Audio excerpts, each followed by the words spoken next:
Guglielmini scavalca, c'è Rappa che è tutto solo, Rappa se lo divora tu per tu con Scalia, e forse anche nel caso di, anzi senza dubbio anche nel caso di Totò Rappa.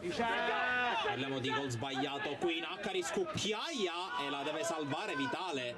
L'oratorio, Ienna col dribbling su Guglielmini, si crea lo spazio per andare a destra, ma in mezzo il tapin solo lisciato da Ferrante ad un passo dalla doppietta.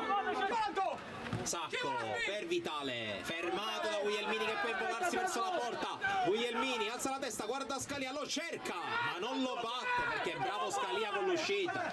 Sciacca in mezzo a due, riesce a passare, poi cerca di girarsi, prova Guglielmini, Comito può prendere campo, anche zona tiro per lui, Scalia il calcio d'angolo. Attenzione a Sciacca dall'altra parte, Sciacca resiste e calcia, Scalia, calcio d'angolo.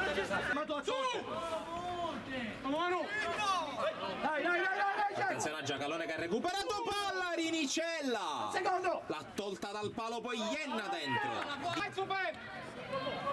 Ienna, Guglielmini intercetta, poi prova a prendere il centro Guglielmini, accelera con spazio, poi trova Naccari, Naccari per Guglielmini, triangolo perfetto, Guglielmini, Naccari, ancora Guglielmini, 3-1 a 2 dalla fine, forse l'ha chiusa il Fuzzalemiri.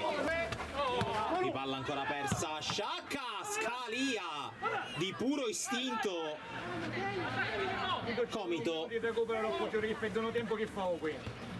qui Sciacca ancora prova a liberarsi, cala il poker il Fuzzalemiri che sigilla al meglio questa vittoria con Manuel Scalia, 4-1. E proprio sulla ribattuta finisce la partita, vincono i ragazzi del Fuzzalemiri che tornano al successo, 4-1 contro l'Oratorio Santissimi Cosme e Damiano.